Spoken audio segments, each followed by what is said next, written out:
నాకు ఉద్యోగం ఎవరు ఇవ్వలేదని చెప్పి స్కిల్స్ నేర్చుకోవడం స్టార్ట్ చేశాను. నేను కూడా ఒకటి చూశాను. ఒక చిన్న నాన్ ఐటీ జాబ్ కోసం ఎండలో కొన్ని వందల మంది వెయిట్ చేస్తూ ఉన్నారు. 1 వీక్ దీని గురించి బాగా వైరల్ అవుతూ ఉంది. అయితే ఇక్కడ ఈ వీడియోలో చాలా ఇంపార్టెంట్ పాయింట్ ఒకటి మాట్లాడాలి. చాలామంది తెలియక చిన్న చిన్న ఉద్యోగాలు చేస్తూ జీవితాలు నాశనం చేసుకుంటూ ఉన్నారు. యాక్చువల్లీ ఈ వీడియో రికార్డ్ చేసే ఒక స్టూడెంట్ వచ్చాడు.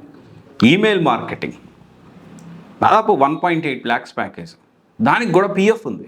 దీంతో పాటు చిన్న చిన్న జాబులు లైక్ జిఐఎస్ మ్యాపింగ్ కానీ, టెలికాలర్ జాబ్ కానీ, మార్కెటింగ్ జాబ్ కానీ, ఇలాంటి ఉద్యోగాలు చేసే వాళ్ళందరూ జీవితాలు ఎలా నాశనం అయిపోతాయంటే తెలియకుండానే. అంటే దీనికి నెక్స్ట్ గ్రోత్ లేదు కానీ టెంపరరీ సర్వైవల్ కోసం ఏదో ఒక, అంటే మనం ఊరి నుంచి వచ్చినప్పుడు, నేను ఊరి నుంచి వచ్చినప్పుడు కూడా ఏదో ఒక జాబ్ వస్తే చాలని హైదరాబాద్ వచ్చిన పరిస్థితి.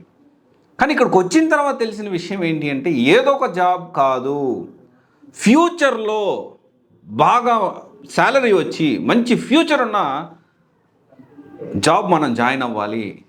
కానీ ఎంతమంది ఈ విషయాన్ని ఆలోచిస్తున్నారు చెప్పండి? ఒకవేళ హైదరాబాద్లో ఉండి, లేకపోతే బెంగళూరులో ఉండి, లేకపోతే ఇంకో దగ్గర చెన్నై దగ్గర ఉండి, ఇంకో దగ్గర ఉండి ఆల్రెడీ కొంత వచ్చి కోర్సులు ఇదంతా అవగాహన ఉన్న వాళ్ళు అయితే సరే.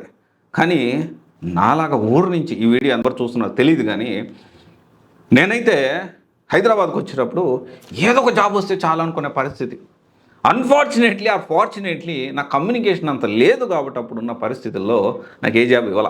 ఈమెయిల్ మార్కెటింగ్ జాబ్ రాలేదు, ఫ్రంట్ ఎండ్ జాబ్ కూడా, అంటే కొంచెం కమ్యూనికేషన్ ఫ్లూయెన్స్ లేదని అసలు ఏ జాబ్ కూడా రాలేదు.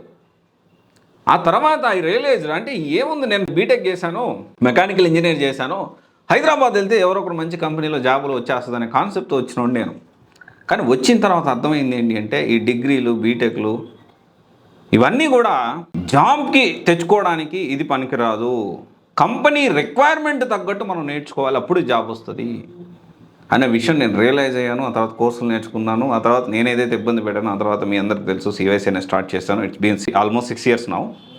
అయితే ఇక్కడ కొత్తగా ఎవరన్నా వచ్చేవాళ్ళు ఉంటే చిన్న చిన్న ఉద్యోగాలు చేసి తెలియకుండానే ఇయర్స్ పాస్ అయిన తర్వాత ఒక 5 years 6 years ఆ జాబు ఈ జాబు అని చిన్న చిన్న జాబులు చేసి ఆ తర్వాత 6 years వేస్ట్ అయిపోతాయి.